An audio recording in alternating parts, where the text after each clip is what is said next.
messieurs, bonjour et bienvenue dans cette revue de presse. Lundi 20 janvier 2020 et les kiosques brillent de plusieurs informations. Mais celle qui retient premièrement notre attention s'oriente vers les élections municipales et communales de mai 2020. Le matinal en parle et révèle que plusieurs adhésions au parti de la mouvance, notamment le Bloc républicain et l'Union progressiste, sont actées. À en croire le défi d'une génération.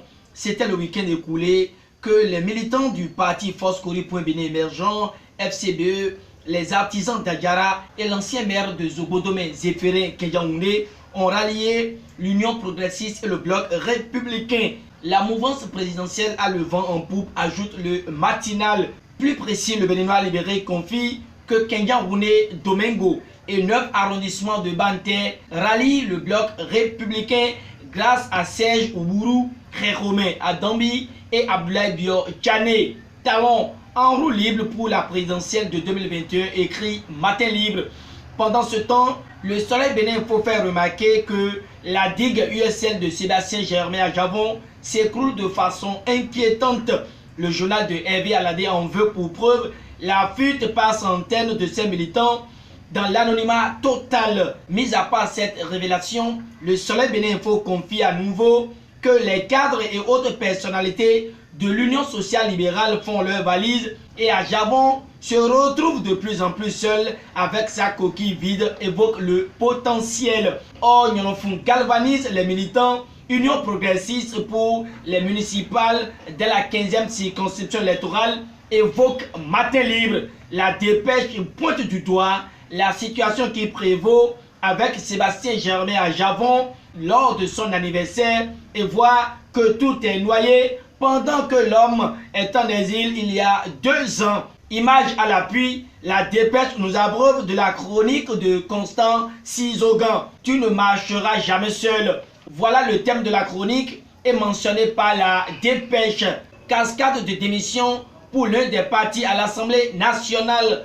Quand le temps et les circonstances finissent par révéler les opportunistes, véritables profiteurs, relate Dynamis Info. Ce qui écœure le confrère est que les actes de démission évoluent sans vergogne afin de trouver un bon positionnement. Les intrigues politiques ont commencé, ajoute le matin. Allègrement mais sûrement, le matinal nous revient dans cette revue de presse et atterrit à la police républicaine. Suivant ce quotidien, les taux se resserrent autour de 9 agents et cadres de la police républicaine activement recherchés par la direction générale pour plusieurs raisons. Dans sa confirmation, le télégramme signale que parmi les 9 recherchés, à savoir Pobla Gilles Chris, Moudjamé Komlan, Aaron Sou-Juste Maouyon, Tchanou Fidjanaï Boris Eric, Bodéou, Enayon Prosper, Renagbo Missène Espérance, Chidi Théophile, Béra, Béi Bena Marthe, Dossou Jacques et Roméo. Figure 5 gardes de corps de l'ancien directeur général de la police nationale, Louis-Philippe Roundéon. Toujours avec les actualités, et Matin Libre nous apprend que Louis-Philippe Roundéon affiche sa résistance à l'illégalité liée aux mutations de sa garde par le directeur général de la police républicaine, Soumaïla Alabi Yaya. Il défend son grade de général et traite de nul et non avenu les mutations d'agents. Une situation de conflit n'est-elle pas enveilleuse, se demande le commun des mortels. Avec fraternité, une analyse a été faite par rapport au regain d'insécurité ces derniers jours. La police a baissé la garde, confie le journal de Ménoté en manchette. À sa suite, c'est Matin Libre qui donne le bilan des braquages à Boycon, Semepoji, Ouessé, etc. et constate qu'il y a des morts et une fillette étranglée. Pour le cas de Ouessé, le directeur départemental de la police républicaine des collines est limogé, renseigne le télégramme. Dynamis Info, face à l'insécurité de ces derniers jours, indexe le cas d'assassinat présumé de Bio Zakari Adam, un jeune activiste de l'opposition à Calabi, la nuit du samedi au dimanche. Pour le journal de Parfait Bokor, il y a nécessité pour la justice de s'autosaisir pour faire démasquer les auteurs de Calabi. Dynamis Info est allé à Gbaïzou, dans le département du Zou, ou des séries de crimes crapuleux laissent penser à une démission des forces de sécurité. Apportant sa dose d'information, le Télégramme nous apprend qu'il y a tentative de cambriolage au tribunal de Cotonou. À en croire le journal de Etienne Ouessou, 3 militaires et 2 civils sont arrêtés. Ils seront présentés au procureur ce lundi 20 janvier 2020, précise le Télégramme. De toute façon, la police républicaine prendra de nouvelles mesures pour arrêter la saignée, car Patrice Talon rassure selon Express Matin qu'aucun chef ne peut vouloir le malheur de son peuple. C'est pourquoi l'homme poursuit sans relâche ses réformes, surtout avec le relogement des usagers des marchés de Cotonou. Les travaux évoluent à grands pas, affiche la nation en manchette. Mais dans le même temps, l'école est sous la menace politique.